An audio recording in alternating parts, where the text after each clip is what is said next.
Hello, you wonderful people, and welcome to another episode of Super-Fanta-Fi. This being a show where it's about TV shows of the supernatural, fantasy, and/or science fictional genre. For today's episode, I'm going to talk about the latest episode of Evil. A lot of really interesting things went down in this episode, so let's break it down.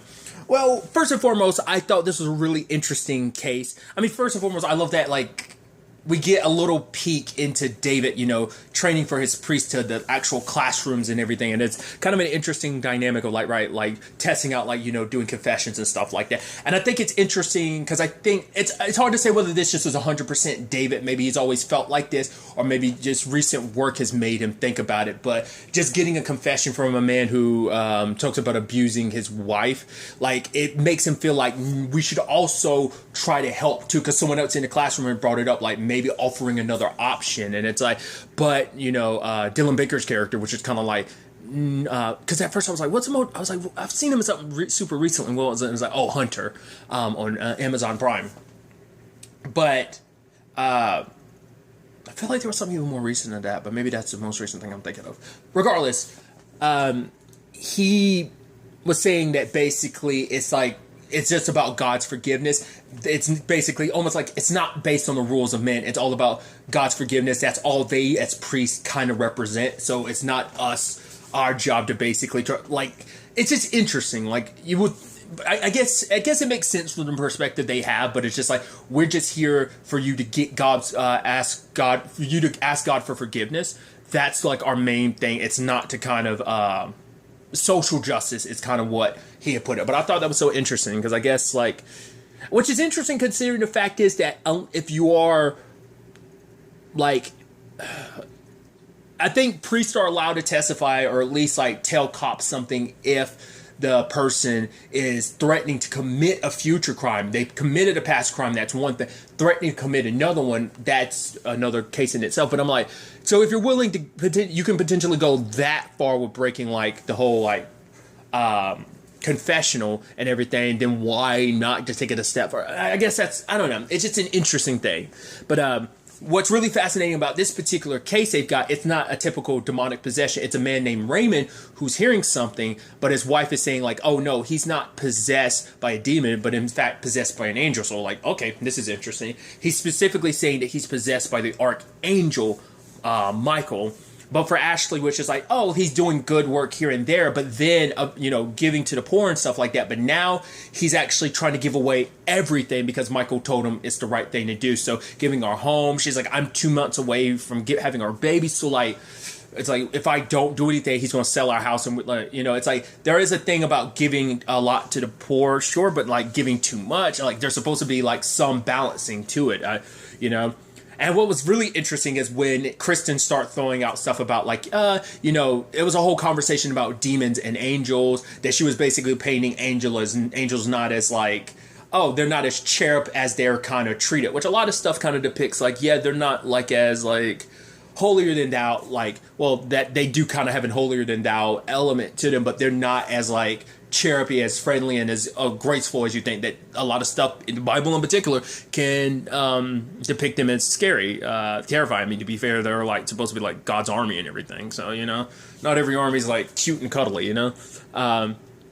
But we even see that in Raymond's depiction of him on the wall. At first, from far away with the trumpet and everything, it reminds me of what's his name, the trumpeter or whatever. It's one of the demon such personas in the Shin Megami Tensei universe. It kind of reminds me of that a little bit. But then when we see it later on, which we saw in the promotional material, the teaser trailer and stuff like that, you see that thing. If you asked me, go back, I would have never guessed that was supposed to be an archangel. It doesn't even look like an angel, but that's also because I've clouded my mind on what angels look like. To be fair, there's the whole thing of our form is so incomprehensible to humans that if you actually saw what we would look like, it'd kill you. So that's how supernatural handles it, because they're just possessing human bodies and stuff like that. But then you have Lucifer, them looking away. It's a whole thing. Truth be told, it looks more like a Shinigami from Death Note, which is kind of crazy. With that specific, that looks like a Shinigami design. So that was just really interesting. But so that was just, another interesting aspect was the conversation, obviously all this angel stuff and hearing Kristen kind of talk like that. David's are you okay? And she's yeah, I'm fine. He's do you want to talk? She's no, I'm good. I'm he's noticing something's up, and he's talking to Ben about it. Ben's like, she's just having an off day. He is already super suspicious of her because he's already got in his head like, oh, she killed LaRue. Like, he's already got that in his head, and she's denying it. There's even this moment later on, he was like, are you in trouble? And she's like, trouble's my middle name. It's like, the fact she's smirking and all about that, like, I guess she's trying to keep her calm, cool, and composure because she doesn't want to make anyone worried. But that's what just, it makes it worse because it almost seems like, oh, that's a little, you know, I mean, we've seen psychologists or therapists kind of go off the deeper end. Yes, I'm going to use Harley Quinn as an example, going from being the doctor looking after the Joker to becoming his number one fan and becoming a villain herself. So, you know, I wonder, are we kind of treating Kristen like that? Is she, I mean, we've already seen her kind of walking that tightrope, but I think as the season progresses, we're going to see her kind of slip more into that. Because it's just like, her saying that line, I'm like, oh, trouble's my middle name. It's like, you're almost playing at this point in time with saying something like that, you know? That's what kind of threw me for a loop. But what was also interesting, too, is like, it does seem like, as, you know, David kind of puts later on, it does seem like he doesn't believe this is angelic. He thinks it's like demonic obsession. But for him, it's like, because, you know, angels don't haunt, which obviously Kristen, like I said, kind of rebutted against that. But what ended up, like, the fact is that Raymond was kind of like, he's coming. And it, like, whispers that into David's ear. It's like he was trying to avoid, like, it's like, Michael's not around right now. Let me whisper so he doesn't hear me, like, talk to you. It's like he was scared of what was coming. You know, so whatever this was, like, he was losing himself to it. And so, ultimately, we even find out later on he ends up in a hospital because he actually saved a family, but he walked away unscathed. He literally lifted up a car and saved the family. But I thought it was interesting because later on we find out that... because Anya, the detective working everything, ends up finding out, like, no, there's video footage. He saved the family and everything, lifted up the car, but the last guy, the brother, the uncle in this situation, like, one of the parents' brother, he let him burn for, like, a minute before saving him, and it's like, okay, what's up with that? And it's like, yeah, there's video footage of it and everything, so now that's, because at first Ben had said, like, there's, like, some little patch thing that they wear, people who working his particular job, wasn't like a construction job or something, and they use it to kind of counter out vertigo. You're supposed to take it off, but if you leave it on, it can lead to like hallucinations and stuff. So that's where Ben's perspective is. Combine that with potential like depression and stuff like that he was already suffering. Like, Kristen is looking at this in totality now as him having a psychotic break. So I thought that was an interesting side of things.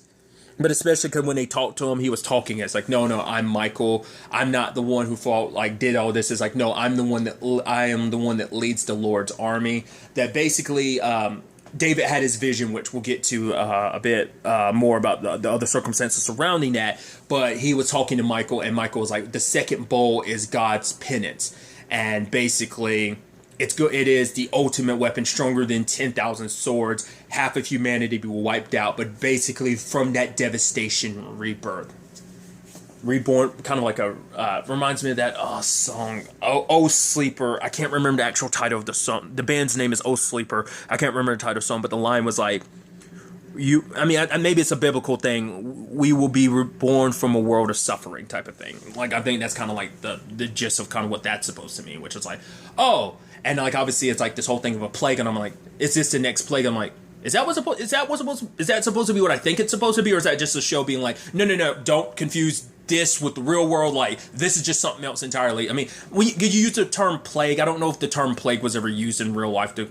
describe this current circumstances, but I think it's a different thing. It's just timing and everything.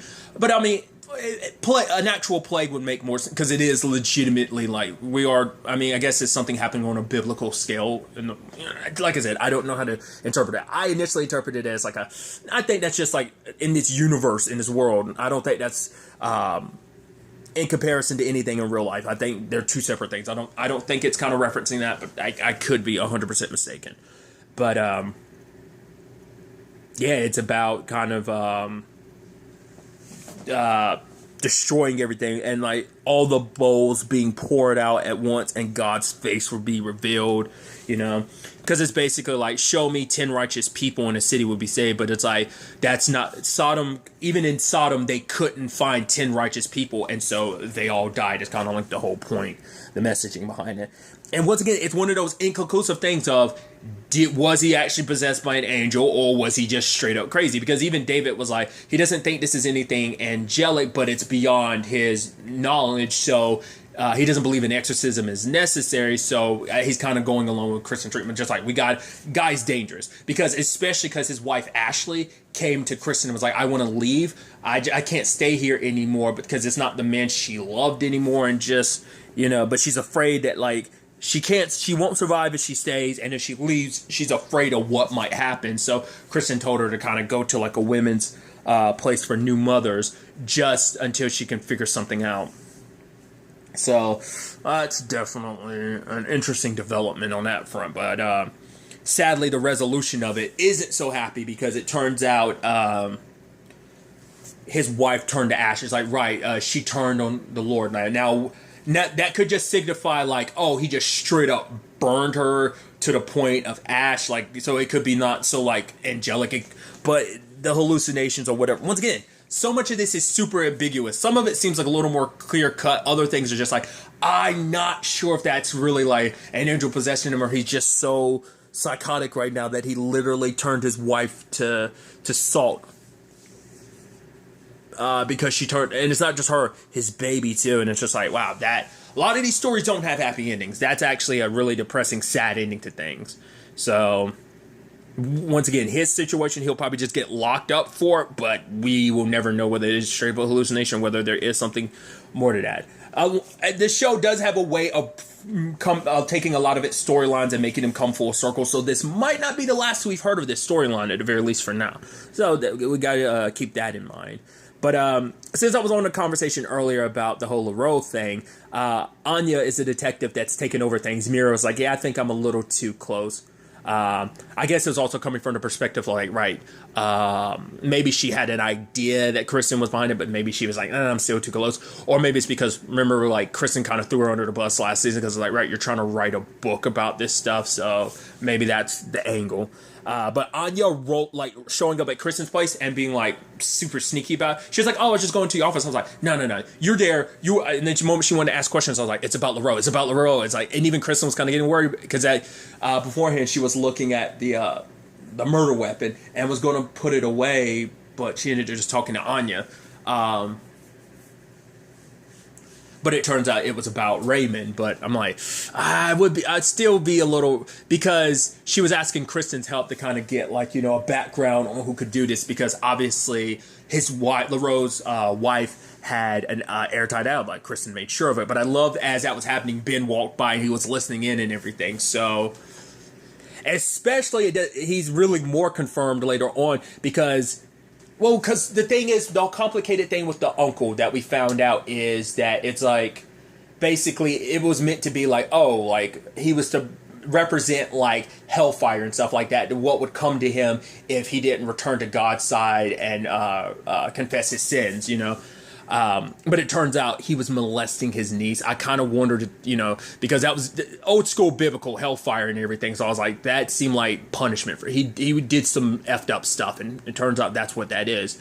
And so now it's a complicated thing because Ben's not all about it, because it's like, regardless of whatever the reason, no matter what he did, you put him in jail, you don't do this. So like, he doesn't believe in kind of like, almost like, I don't think you consider it Harambe. It's not Harambe, it's Hammurabi, isn't it? The whole I'm blanking. I want to say it's Hammurabi, right? The whole eye for an eye thing. I said Harambe. Hammurabi. Like I said, I'm butchering it. I've not taken I haven't taken history in like forever, but I remember that always being like the F up thing of like, right, an eye for an eye. But Ben doesn't believe in that. But the complicated thing for David is coming from the perspective of, well, the fact of the matter is, like, sometimes there is such thing as, like, just war and stuff like that, where it's, like, basically by you doing something that is kind of right, for doing something kind of wrong, you're righting an even greater wrong. So it's a kind of a thing of, like, yeah, he did something terrible, but the fact is because he did that, that man will never be able to do that to his niece again. So it's like, and that comes down to where your morals are on that whole situation, because you could borderline that with like vigilanteism of like people taking justice into their own hand, which Kristen's all about that. Which even she's like, wait, do you believe you really believe that? And I think in that moment made her go like, maybe she thought, so there is some guilt she's holding over it. That's why I feel like maybe it is a thing of she's just trying to pretend like everything is okay because she doesn't want to let it kind of slip that she did do something terrible, or she wants to pretend like it's okay, like because Kurt had kind of talked to her about it last episode that she kind of is making it seem like she's okay with it when in actuality she isn't. Once again, your mind and body aren't in sync on that, with your conscience and everything.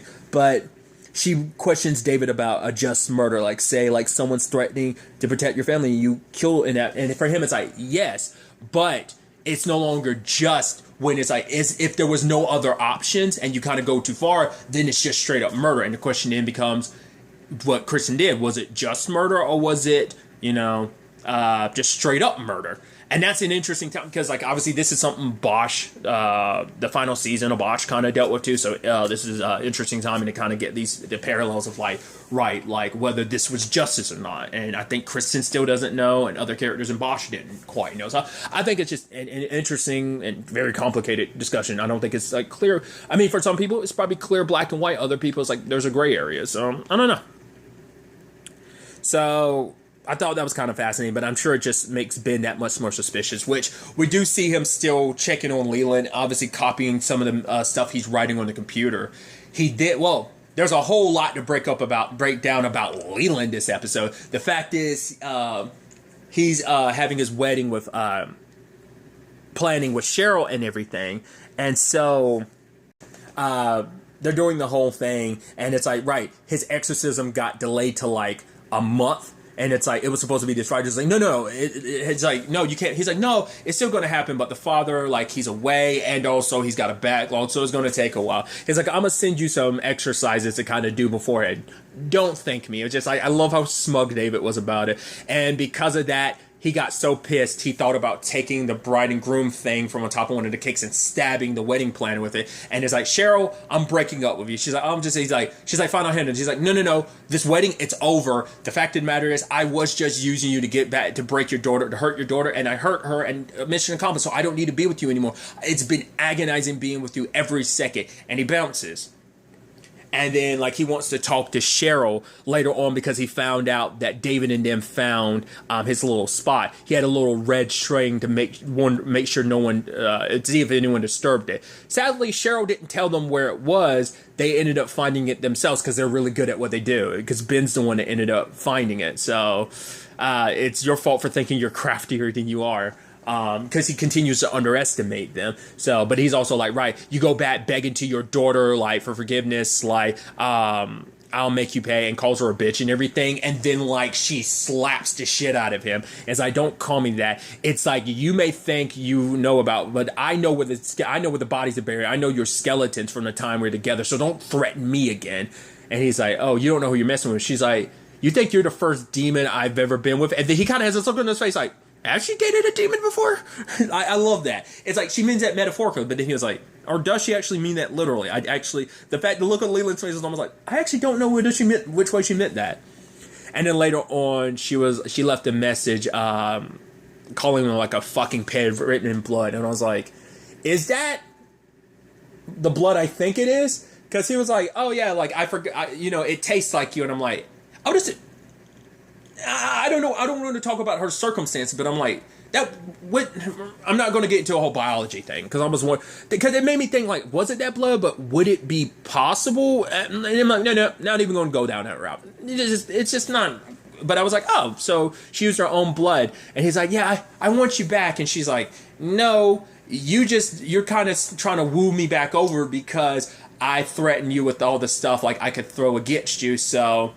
Ends up pouring out some of the alcohol on his feet and then going back inside. And he's just kind of like, well, I guess you kind of screwed the pooch on that. I guess you got let your anger get the best of you, and you kind of screwed your opening and end, because that would have gotten you an opportunity. Well, to be fair, Kristen and her mom weren't on the best of terms. I actually thought when Anya was like rummaging around and stuff like that, I thought that was Kristen's mom, like that was Cheryl like showing back up again. But it's like, no, I guess she's avoiding being around Kristen right now because they're not on good terms. So it's like, right, you tried to warn me about him and I didn't listen, but maybe her pride is preventing her from going back, because I was like, right, I'm not gonna go crawling back to my daughter. I deserve love. Yes, he ended up being a piece of crap guy. Yes, she was right, but I'd never admit that. For now, at least, we'll have to wait and see whether that ends up changing in the future. Maybe she'll kind of eventually put her pride aside. We'll have to wait and see. But another interesting aspect to this episode, kind of ties in together, is I thought it was interesting because like David just happens to wake up with his shirt off, and what was it, Sister Andrea is like mopping the floor, and I'm like, she is like, paint, don't use paint or whatever, and I'm like, what? At first I thought it was like after his encounter with Michael, it's like, no, it seems like he tried to use his drugs to like get another vision, but she said she knows what he's doing, and it's like, don't use pain as a means to talk to God. You're actually using that just to force God to talk to you. Find another way. And she gives him the metronome as like, get it in sync with your heart, because he's trying to have that vision again where he saw, the devil trying to get Kristen, so he wants to, get back to that vision and try and do more to help her. And so the sister's way of handling things does work. So but later on, David ends up, having to take Leland's confession because he's falling behind in class because he's working on... I feel like his work here should supersede him. It should count more towards credit towards that than his class. But I guess it's like, right, you need the fundamentals, and he's learning the fundamentals, and you're applying that with your job, but you still need the theological side of things, like to know and understand everything. Like, it's still part of the priesthood, so it's like you should also be... it's just interesting because it never came up last season. The fact is that his extracurricular work is kind of impeding his schoolwork, so that's just interesting. But he needs to basically get Leland's confession because he's not an actual full-blown priest. It doesn't count, so it can't be like a full-blown like, oh, you're forgiven for your sins type of thing. And so Leland, looking in this as an opportunity to poke at David, ends up going like, oh yeah, like I stole a kid's lunch, never gave it, and the kid cried and I said nothing. I cheated on a spelling quiz, and at 12 I masturbated for the first time. And he's like, he's like, no, I want to talk about masturbation more. I was like, right, you priests can't do that. I was like, right. I actually remember in my world history class in high school in ninth grade, I remember a girl in our class, because an actual priest actually came to... I don't remember what the reasons for it was. It wasn't like I went to a public school. It's not like it was like a... it wasn't a Catholic school or anything like that. So it was just interesting. But like, I remember a girl in my class asking like, do priests masturbate? I don't think we ever got an answer. I think like anything sexual, they just kind of not supposed to. Obviously, So there's another conversation about the kind of terrible side of the church and stuff like that. Once again, not everyone, but the argument could be like the foundation kind of protects some of them. That's a whole conversation I'm not about to have, but it's a conversation that's had quite often. Even the shows had that said conversation. But it just reminded me of that, like the whole like priest not being a masturbate. It just took me back to that memory. I hadn't thought about that in like years. I was like, oh yeah, that totally did happen, huh? Regardless, God, what was I saying before I went to right? And then he opens up about the fact is, now, whether he actually knew Julia or whether this was him talking out of his ass, because you never can believe anything out of Leland's mouth. Everything he brought up about himself was like BS last episode. So this could just be him doing stuff to get to David, but it turned out some of the stuff he said, it does seem like he legit, like he was saying like, oh, he was obsessed with her. It's like, and he'd watch from across the street. We also find out a little bit more about Julia, because we never found out how she actually died or something. I kept being under the impression like she overdosed or something, which I think maybe she did, because I was under the impression like obviously David got into drugs, but I think that was probably after Julia died, maybe. But I was thinking like maybe they were into drugs together and she overdosed or something. But it's because she was sick and she was frail. And Leland was like, yeah, I'm the one that convinced her that she was a burden on everyone. And she kind of listened and she was gone. So I don't know whether that's insinuating like she just gave up because fighting so much would mean being a burden on people, or whether she gave up in the sense that she killed her. Like, I don't know. But David's doing everything he can to fight back against it. He's squeezing the cross in his hand. And ultimately, he's like, right, 3 Hail Marys, 2 All Fathers. And he kind of walks away. And then Leland's like, wait, that's it? He's like, yes, God forgives you. And he walks away. Not what Leland was hoping to, he's still trying to break David, and it isn't going the way he wants it to. But the moment David gets back to his room, the sister is waiting for him. She's like, fine, I'll help you. So I guess decipher his visions and everything. And I guess running into Leland herself and is like, oh, you smell, like she can smell the evil on them in particular.